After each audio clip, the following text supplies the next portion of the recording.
Rarely does the land receive the sea with such sincerity, at times embracing it gently as if in a welcoming gesture, at other times resisting ungraciously, defining limits.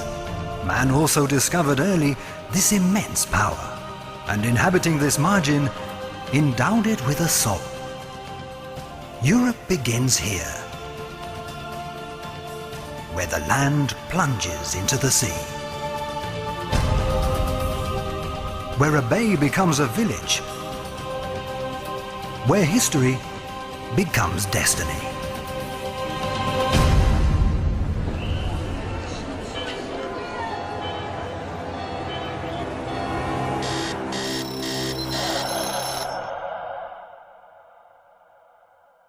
Welcome to the Estoril coast, a destination with history.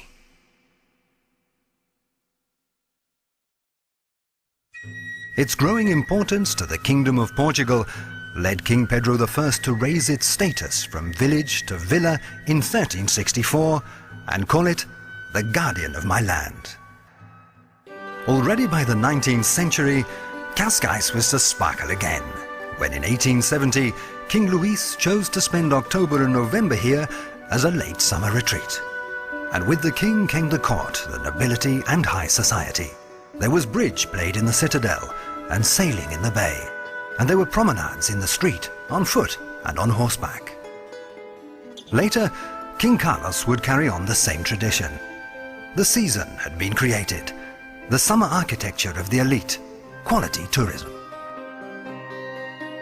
At the beginning of the 20th century, the Companhia do Monte do Estoril had already become the meeting point for the Portuguese aristocracy and upper class, and already some foreign visitors.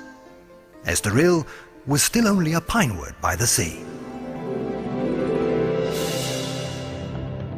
In 1914, the passion for the future and the enterprising spirit of men such as Fausto Figueiredo and Augusto Carreira de Souza, allied to the technical and aesthetic ability of the French architect Martinet, gave birth to an Estoril with an urban design that even after 100 years continues to be one of the most innovative in Portugal. Estoril had become a quality destination. Luxury hotels and broad palm-lined avenues were built. The golf course, tennis courts, shops in the arcades selling elegant objects, the park, grand houses, broad streets. Estoril gained unparalleled international publicity. In 1930, a new Sud Express rail service linking Paris to Tamaris was announced. Paris to Estoril by train without changing, a dream that became reality. Beyond the holiday destination of quality, now came the promotion of grand events. The coastal road, the Marginal, was built. The Grand Hotel Palacio. The railway line was electrified. Then the Casino of Estoril was inaugurated, which until today would maintain the spirit of the Fausto Figueiredo project, proving that dreams really do come true. During the Second World War, Portugal became the meeting point for thousands of people fleeing from the horrors of war. The Estoril coast was the refuge of aristocrats and businessmen exiled from their countries at war. And here they recreated their suspended paradises, bringing to all the region the glamour that had previously sparkled in the center of Europe. The first monarch to arrive was Juan de Borbón y Battenberg, the Count of Barcelona and father of Don Juan Carlos. It was a happy childhood, that which the present King of Spain lived in Estoril. Many sovereigns found in Estoril their new home. The Archduke Joseph von Habsburg-Lothringen of Hungary would come to say, "Estoril has become for me and my family our spiritual home."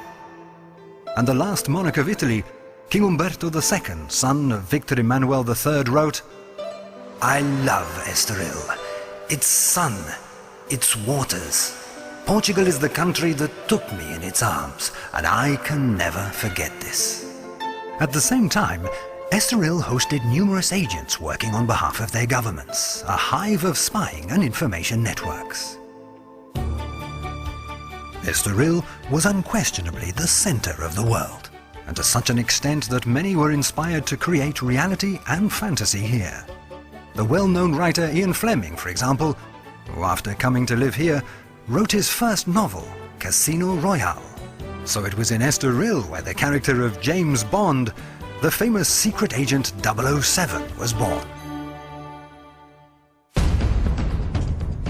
And if at the beginning of the 20th century someone already believed in Estoril, today Estoril asserts itself more and more through the quality of its projects, embracing the future it builds each day. The infrastructures of progress have been and continue to be created. The Casino of Estoril affirms itself as a cultural and economic reference. The hotels respond successfully to an increasingly demanding clientele. Opportunities to meet with business multiply because the economy speaks with society. The Estoril coast, for the conditions offered, its proximity to the great metropolis of Lisbon, and a world heritage of excellence, offering its inhabitants and visitors opportunities of leisure, of pleasure, of the simple things in life. Maintaining its pioneering tradition in Portugal, the Estoril coast is proud of its role in the daily lives of the Portuguese through the organization of grand events of international dimensions. Adventure sports, motorsports, water sports, maintaining the centuries-old tradition of sailing in the Bay of Cascais, of colouring the wind and waves at the beach at Guincho. But also golf, tennis, horse riding, culture, holidays and international meetings, fashion.